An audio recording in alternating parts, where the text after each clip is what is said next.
Tu sais, quand je dis que la pauvreté est une maladie, c'est que je le pense réellement. Et ce n'est pas simplement moi qui l'ai dit.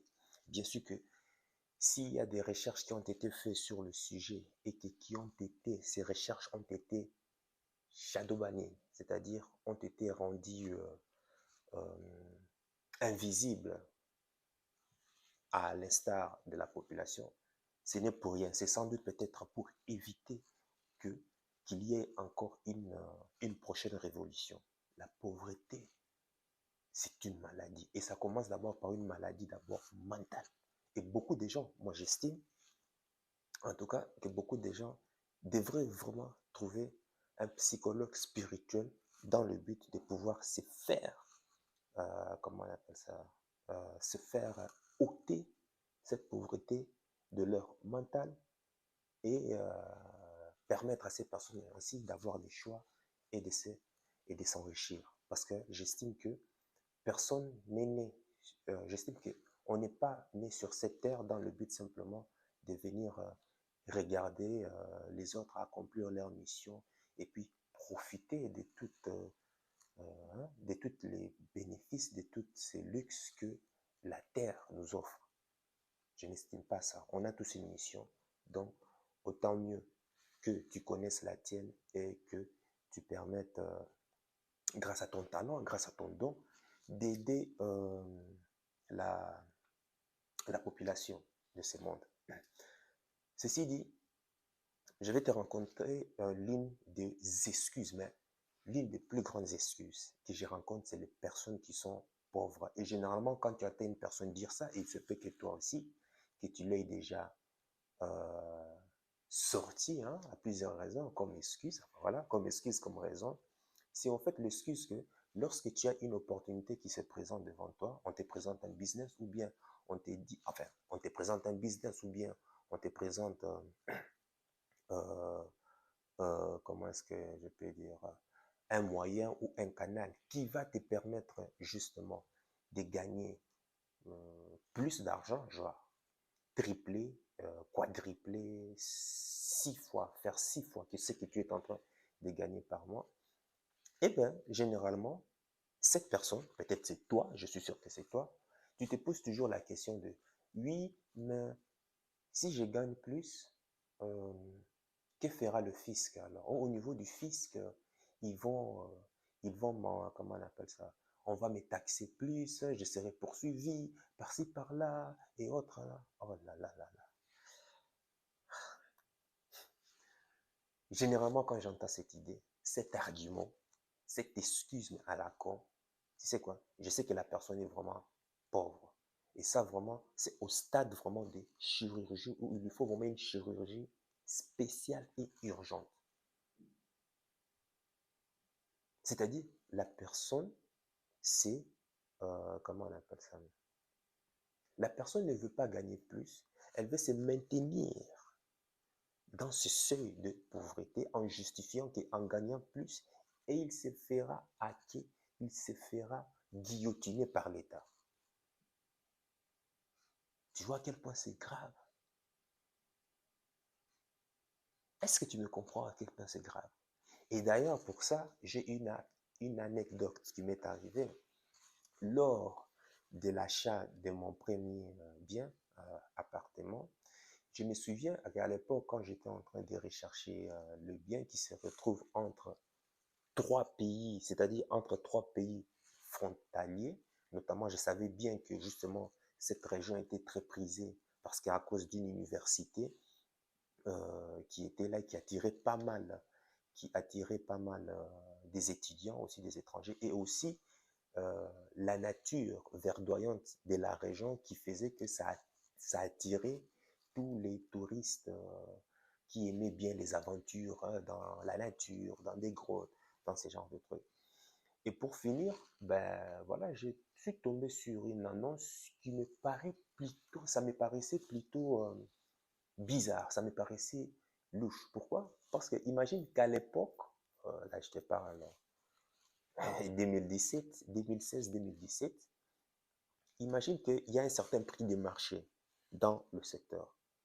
Et bizarrement, bon, imagine-toi, on est en 2010, on est en 2016, 2017. Je vois une annonce sur le site ImoWeb, voilà, sur le site ImoWeb, et que l'appartement s'est vendu, imagine-toi bien, à un prix défiant toute concurrence. C'est-à-dire, le prix auquel la personne vendait le bien correspondait au prix d'il y a, disons, le prix des années quoi, 2002. Non, enfin, 2002, 2000, 2005, voilà. Nous sommes en 2016.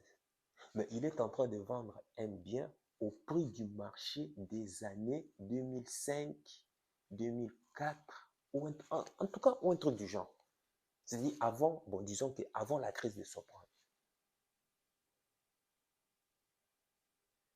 Mais j'entends l'annonce, hein? J'appelle. Bon, ça ici, je t'épargne, hein, c'est après plusieurs, comment on appelle ça?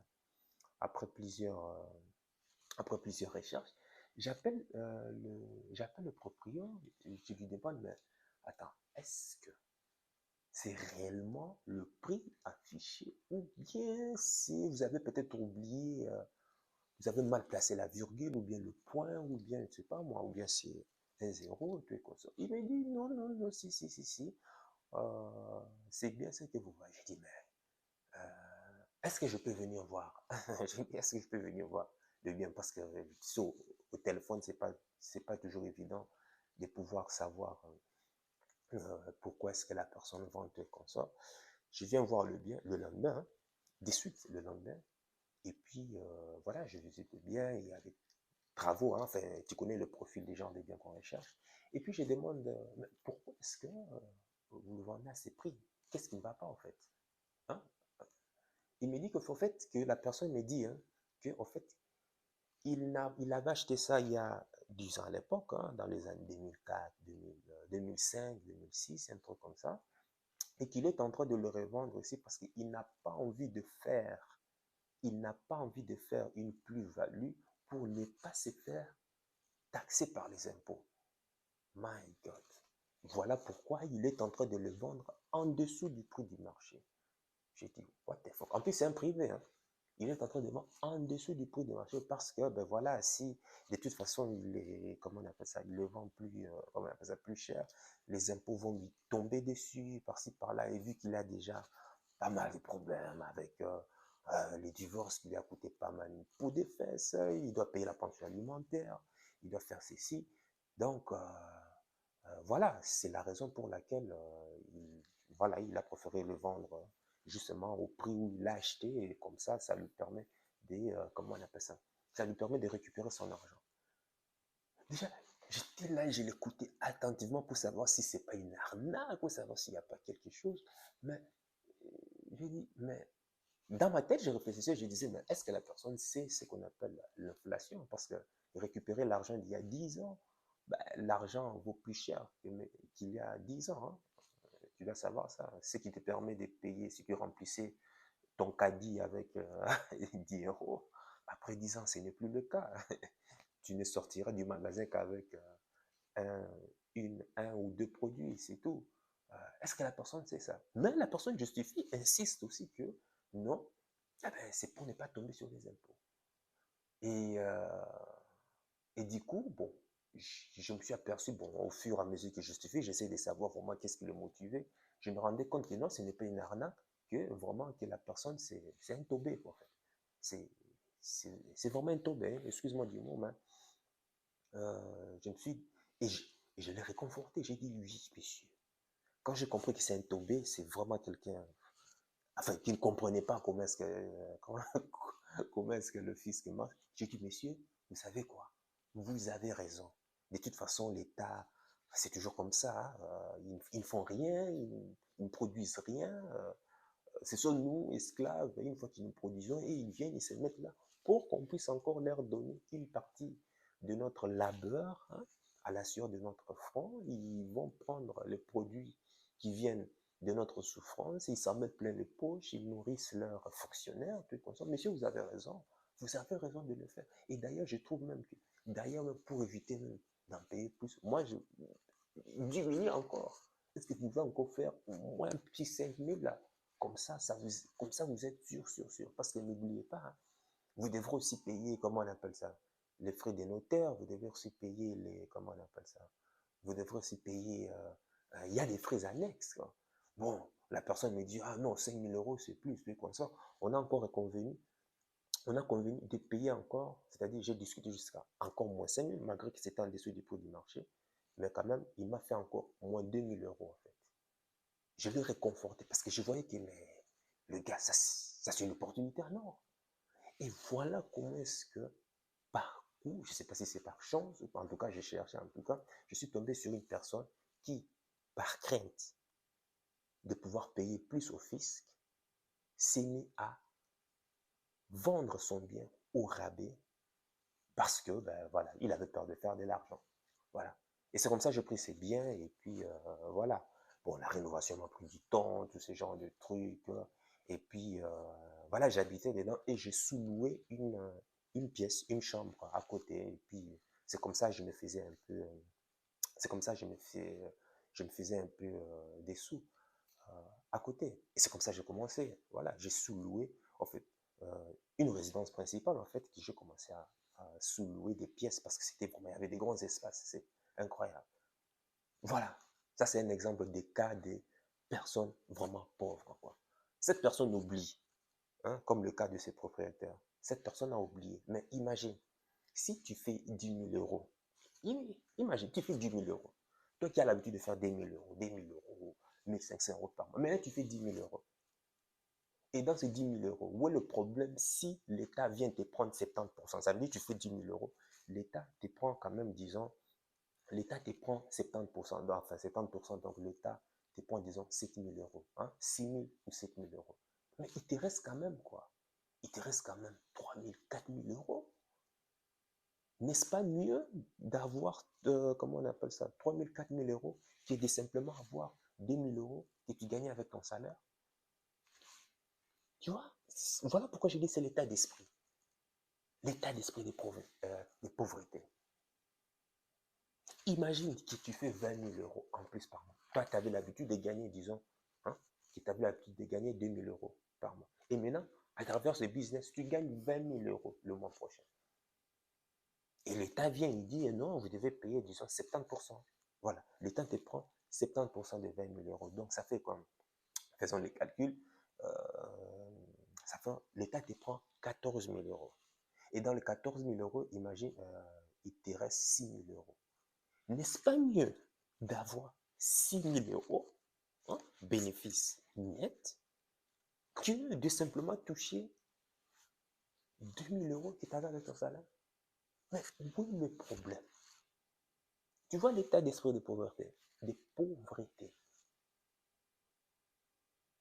Les gens préfèrent se donner des excuses. Les gens se donnent des excuses à ne pas gagner plus pour donner, parce que l'État, le fisc va leur tomber dessus. Et ils préfèrent rester en dessous du seuil de pauvreté. Tu vois?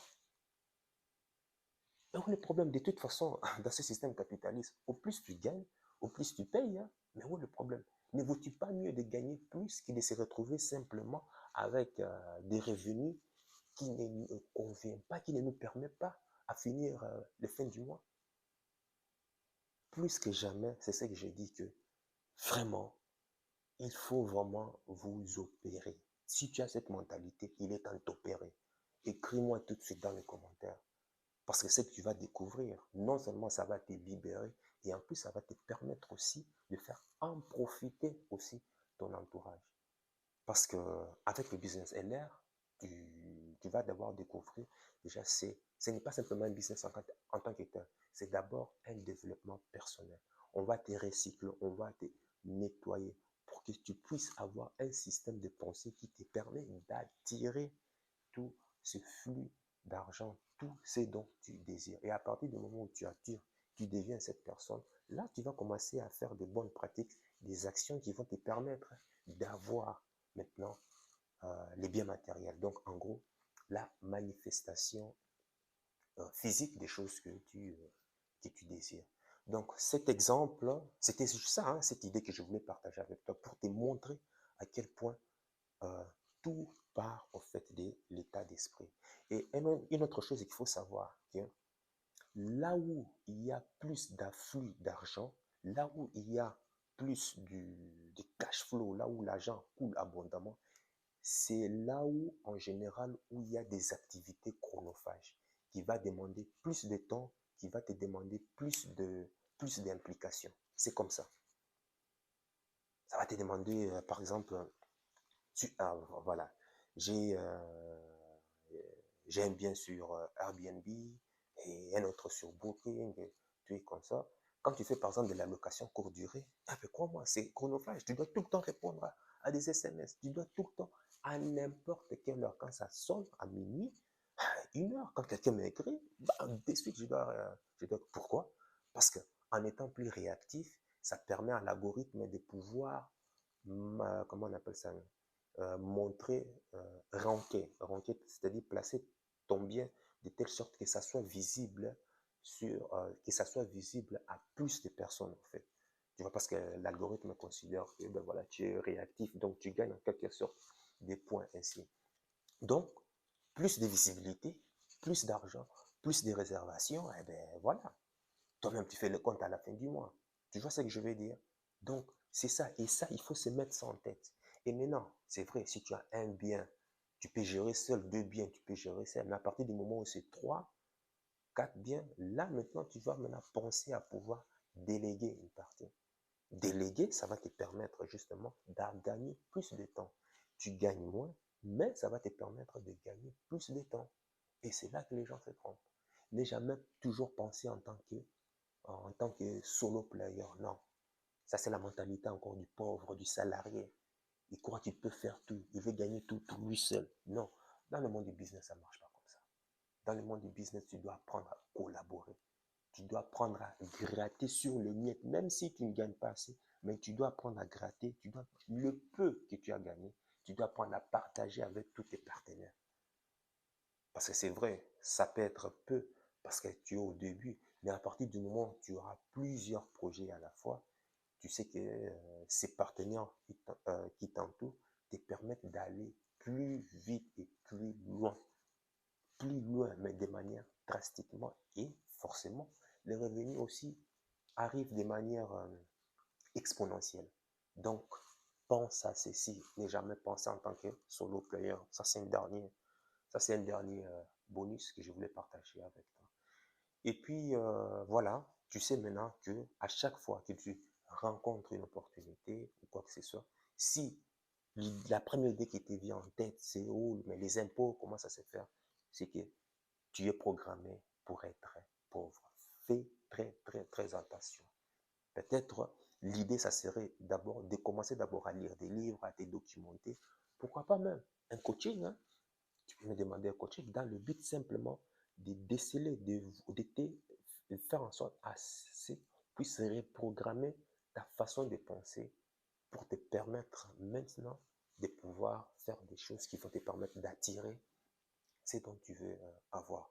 Dis-moi dans les commentaires euh, quelle autre excuse qui te permet justement, qui te bloque à pouvoir profiter par exemple d'un business, d'une opportunité et qui va te permettre de rendre heureux ta famille, ton entourage, tous les consorts. Dis-le moi dans les commentaires et puis sache que ton cœur, c'est déjà ce que ton cerveau essaye de comprendre. Suis la voix de ton cœur, il connaît déjà le chemin. Ciao.